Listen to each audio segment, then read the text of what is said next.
Kita lanjutkan lagi. Sekarang kita akan membahas bagaimana berinteraksi. Interaksi itu maksudnya user bisa mengisi ya, kemudian klik login, nanti kita akan ngecek apakah email dan passwordnya kosong atau tidak. Kalau kosong kita tampilkan pesan, kalau tidak kosong maka nanti kita lanjutkan ke aksi berikutnya. Nah, di sini saya akan buka file namanya login controller. Ini boleh Ctrl P biar lebih gampang. Login controller, tinggal enter saja. Nah, isinya seperti ini ya. Ini boleh dihapus dari to do sampai increment. Oke. Untuk berinteraksi dengan text field ya, ini kan kita pakai widget text field ya, dua ini. Maka di sini kita perlu membuat namanya text editing controller. Di sini saya namakan txt email sama dengan text editing controller. Seperti ini. Kita mendefinisikan variabel, nama variabel kita adalah txt email, variabel tipenya adalah text editing controller. Oke, saya duplikat saja. Ini txt password. Oke, sudah selesai. Kemudian ini kita binding ke text fieldnya. Jadi ini text field email. Oke, di sini saya buat argumen controller. Ini sudah ada dia. Nah, pakai controller titik txt email. Kalau di sini controllernya adalah controller titik txt password. Nah, controller ini dari mana asalnya? Controller ini asalnya dari sini, login controller ini. Jadi dia langsung buatin kita variabel, nama variabelnya adalah controllers. Variabel itulah yang menghubungkan kita dengan login controller. Jadi misalnya ada variabel lain di sini, misalnya var is loading misalnya. Nanti saya buat di sini saya buat true misalnya. Nah, untuk mengakses variabel is loading ini dari login view, kan kita ada dua file ya, login view dan login controller. Nah, untuk mengaksesnya di sini misalnya bisa saja kita pakai controller titik is loading, kan muncul tuh. Oke, seperti ini. Oke, jadi untuk berkomunikasi antara login view dengan login controller kita butuh variabel namanya controller. Oke, ini saya hapus. Kemudian kita akan kemudian berikutnya kita akan buat sebuah function atau method pakai dmt, tinggal enter saja.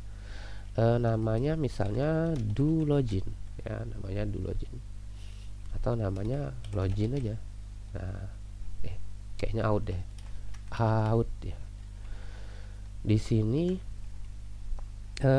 kita buat print aja dulu ya, biar gampang. Itu kita print txt email titik text gini ya. Oke, sekarang kita coba memanggil out ini pada saat login ini di tab ya, di tab atau diklik, dia nanti akan panggil out. Di dalam function atau method out ini dia akan menjalankan perintah print. Print itu nanti dia akan tampil di konsol ya. Oke. Saya cari di sini elevated button, oke. Nah, di sini saya tulis menggunakan lambda saja, controller titik out. Oke, simpan. Ini juga sama. Sekarang kita coba masukkan emailnya, a3m.next@gmail.com. Gitu, kita klik login, nanti muncul di sini emailnya. Oke. Jadi cara mendapatkan nilai dari controller itu adalah menggunakan titik text ya. Jadi kalau kita buat di sini variabel misalnya string email sama dengan txt email, kemudian string password sama dengan txt password. Lalu kita bisa buat if jika email titik is empty, kalau saya tidak salah is empty, atau password titik is empty, maka kita mau tampilkan nah di get x itu ada banyak macam ya. Jadi dia itu bukan cuman untuk state dan pengelolaan folder.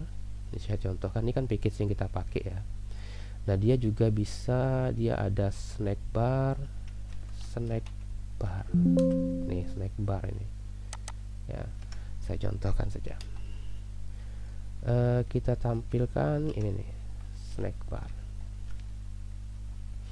Oke, jadi muncul di sini jika is empty atau passwordnya yang kosong, maka error email dan password tidak boleh kosong. Kalau tidak, get snack bar success login berhasil. Kita coba klik, harusnya munculnya error ini. Oke, warnanya kok tidak warna merah? Nanti kita edit warnanya ya, harusnya kan warna merah. Kalau ini saya isi juga, sekarang saya klik success login berhasil gitu. Ini kalau kita mau pakai snack bar. Nanti ada juga dialog ya. Kalau dialog itu kan dia bisa diklik ya. Nah, snack bar ini bisa kita kasih background color. Oke, color titik red misalnya. Lalu saya kasih lagi dia color textnya white.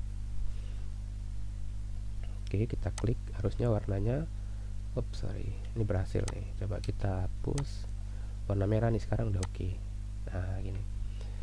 Yang sukses itu, yang sukses itu kita kasih background colorsnya green, color textnya white juga. Oke.